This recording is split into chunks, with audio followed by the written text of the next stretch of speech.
welcome back, my friends, to another rousing rendition of Choir Boys Cutlery. Hey, today we're doing the Gunny Hunter LT in 3V from Bark River. Got a little tongue-tied there. You'll have to forgive me. Now, it's a 4-inch blade, 4.5-inch handle. It is absolutely gorgeous. Before we get into the knife, 22 veterans a day in this country take their own lives. Vets, love you. You have a place here. Please don't fight this fight alone. We back to blue over here. How do you do that, Scab? Well, we don't break the damn law. And finally, if you are an addict, never quit quitting. Well, here's another knife, another Bark River sent to me by my guy JR. If it wasn't for JR and Timbo 437, I don't know what I'd do. I'm going to be honest with you. They've introduced me to Bark River, and man, this is my favorite one that I've done aesthetically. I got my lighting fixed a little bit, and I wanted to show you. It's got, there I am whistling, that looked really good. Now, it's got the desert ironwood handles, and you see that turquoise spacer, and we've got red liners. Man, this thing is gorgeous. It's convex edge. Like I said, it's CPM 3V. It's absolutely got a little sharp inch oil. Thank you, Scab. Lanyard hole. Appreciate you there. That, yes, we pointed out the turquoise. Move on, Scab. There we go. Full tang construction. It is a good looking knife. Now, it fits pretty well in the hand. Like I said, it's 4.5-inch handle, so my hand fills it up, but it's very comfortable. About the size of a steak knife, I'd say. But this thing is absolutely gorgeous. It come in sharp, had to be around an 8 or a 9. Now, here's the deal, guys. Here's the truth. This paper cutting, and I've told y'all before, and I've always said I don't like, shaving hair and getting stuff on the blade. The other side is, if you see how poorly I cut paper, I'm not running a knife across my leg hair or arm hair. It'd get bad on us in a hurry. So we'll do it with the paper. But I will say this thing come in super sharp. Now, here's the deal. This is actually at the end of the testing, not the beginning. We're doing it kind of backwards. Usually I start off, with the paper cutting and showing you the knife. No, sir, that was the last thing I did, and you can still see how sharp that thing is. And I've carried this thing for over a week now, put a lot of time into it. It's just incredibly comfortable. It comes with a beautiful leather sheath, which I'm pretty sure I'll show you somewhere in here. You can carry it scout carry or just regular belt carry. But the whole setup is gorgeous. Now right here, this is just part of an old beat up 2x4 that's been cut a million times. And you see that the Gunny has no problem with it. Zero problem. And I'll tell you the truth. I love a good convex edge. And I haven't tested a Bark River yet that hasn't been sharp. They've all been super sharp. They've all held up well. And I can tell you this. This is a little bit longer video. Like I said, we carried it all week. I shot some yesterday, some the day before, and I'm making a sword there. That's always good, Scab. Good job, son. Now, here's an old piece of oak that I've showed y'all a million times. I like using an older limb right here, and you see it's pulling a little bit. I'm having to push a little bit. That's because we got some of that old, dead, dry wood right there. Now, no problem shaving some of the bark off. I like using an older limb, older stick, whatever you want to call it, because it doesn't just glide through it. Sometimes when you use a green limb or one that's been cut just a couple days, you can slide right on through it. And I enjoy cutting that, and I think it does have a purpose to cut some stuff like that. But I do like using the older wood and just showing you the actual sharpness of the knife. Now here's a little dowel rod that I picked up from somewhere that we're making into some chopsticks, punji sticks, something like that. Y'all know the drill. We make punji stick spears, throw them all over the neighborhood. That way, if we're ever attacked by zombies, we got shit everywhere we can use. Now, there's old Scab. Looking good, son. Got to work on that. Got to work on the editing some. Right here, we do just a little bit bushcrafty stuff. We're going to do a little bit of everything in this video, guys. We're going to cut all kinds of mediums. I had a blast with this. Like I said, Timbo 437 introduced me to Bark River, and then JR has kept me in Bark River reviews for the past couple months. And to those two guys, I sincerely say thank you. And to every single person who sends knives, thank you. Rusty Knife Lover, I've been doing a series using shorts and things like that, showing you several that he has sent for me to test. And we're going to jump on those this week.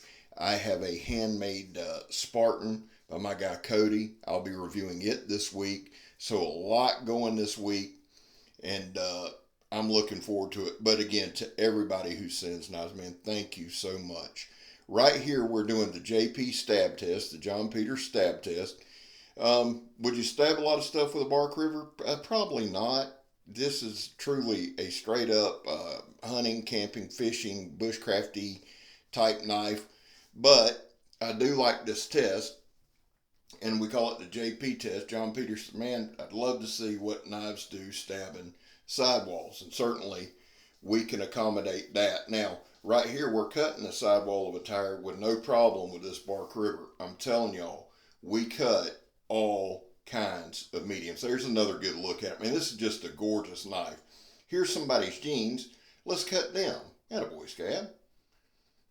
You never know what you're going to run into right here. Now, I don't think they wanted them, because you see that spot right there? That was a dirt dauber nest. So, unless that's the fad, you know, you crazy kids are wearing all kind of stuff these days.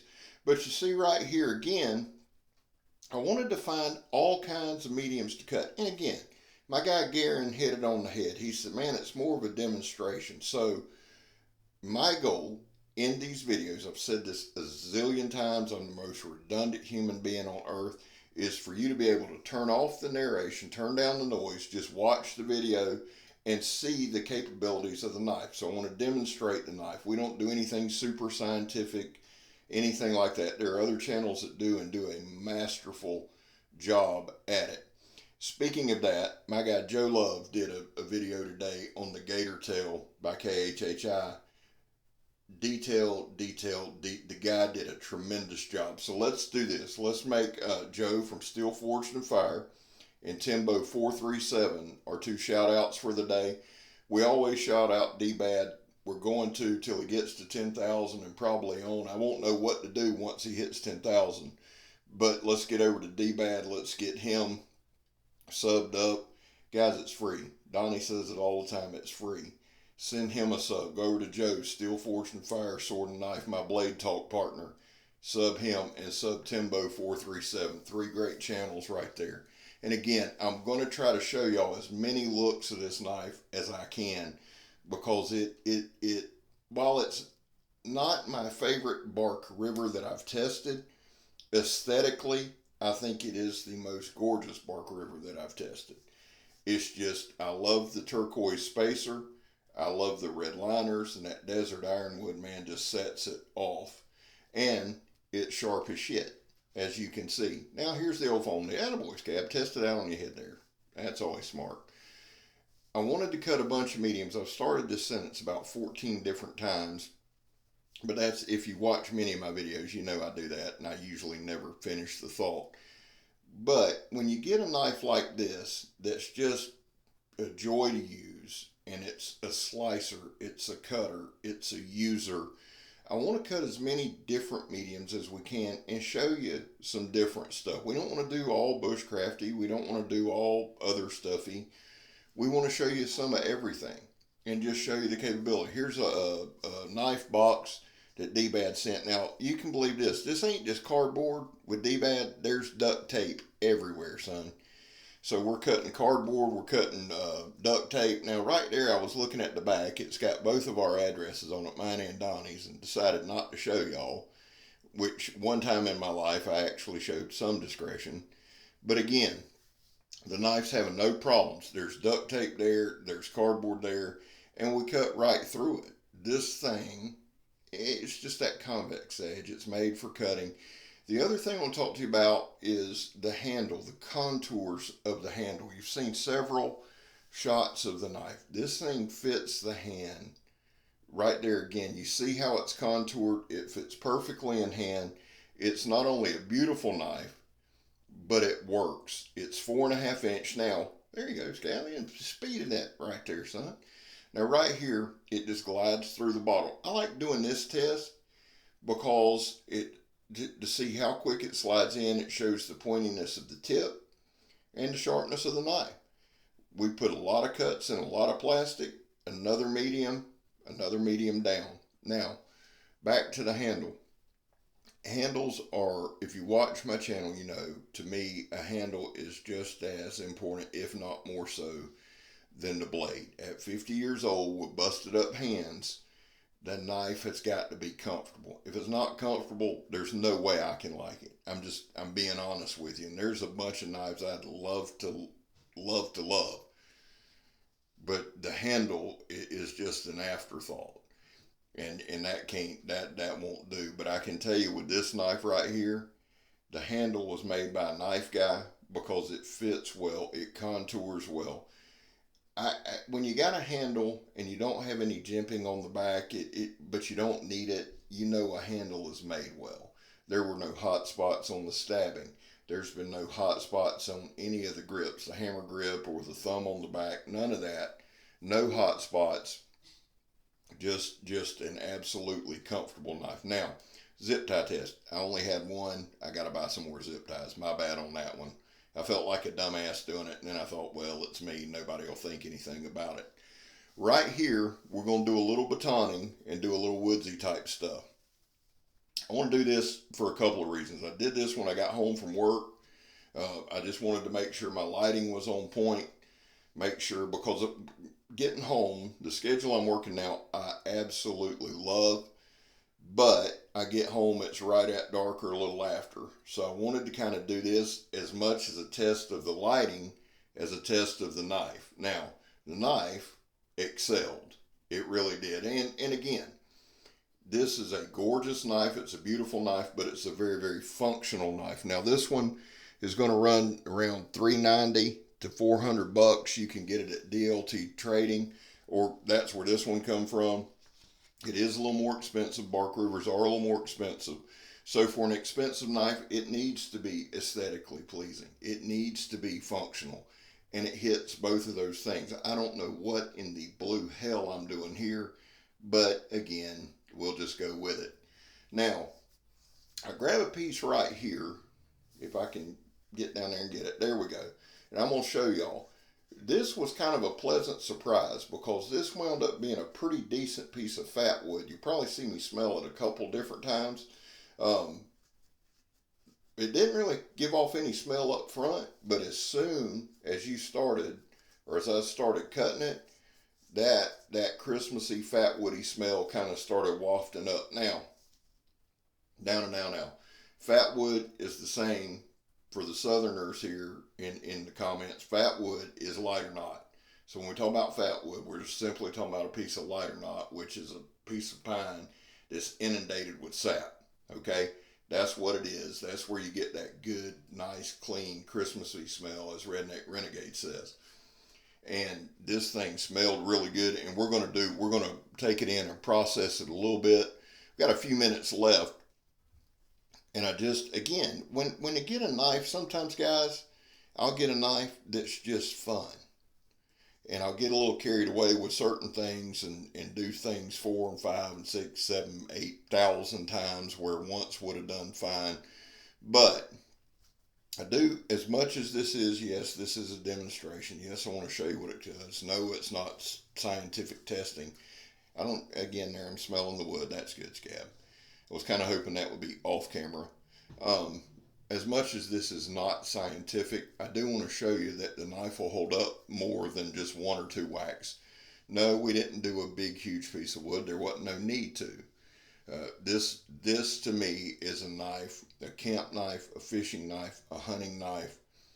Anything you want to do with it, knife, a steak knife, a food prep knife. It's just a great, great knife and a good size. Now, everybody knows I love my big knives. Absolutely love them. I've said this a gazillion times. If I could only do choppers on this channel, I'd be ecstatic, or big knives. But that's not going to cut it. That's not what everybody wants to see every single day. Plus, it forces me to use this style of knife, this size of knife, and it forces me to get better at it. And I think as time has gone, I've gotten a little more comfortable with it. Have I gotten better with it? I'm a novice. I mean, I'm a novice at best. I have no problem admitting that. I don't know that I got any better handling one, but I'm more comfortable with it. So improvement should come off of that, or I'll just continually do it wrong. I'm sure somebody will point it out and share that with me. God bless you. It's Thanksgiving, so let's be thankful for those who like to do that. Now, we're going to process a little more Fatwood right here, and then we're going to cut up this piece of paracord you see laying there, and that should take us on. But while we've got about a couple minutes left, guys, like I said, after this one, we're going to jump into the Rusty Knife Lover knives. We're going to delve into, he sent me 8 to review, and Rusty, man, thank you so much, dude. I am sincerely appreciative, sincerely, for that. We're going to do that. We're going to do the Spartan from Cody. That one's going to be a lot of fun. And at the end of this week, guys, if everything goes right, if the good Lord's willing and the creek don't rise, we got a massive surprise coming up on Friday. It's going to be where I'm telling y'all are going to be stunned. You might not be surprised, but you'll be happy. And then you might not give a shit. I don't know. You never know. My guy Mikey, who I love, cerebral ballsy, says it best. Everything is going to be all right. Now, Mikey's another guy we need to shout out some, because Mikey's got the Recovery's Edge going on, and he's got a thing that he's doing with Shield Arms, kind of a talk show style thing that's just absolutely awesome. And Mikey is always an encouragement. That's why I always say, guys, Mikey always says, never give up, never surrender, and everything will be okay. And Mikey's true. Well, guys, this is the Gunny Hunter LT 3V from Bark River. I'm Scab. You're not. And I'm gone, son. Love y'all. Mean it.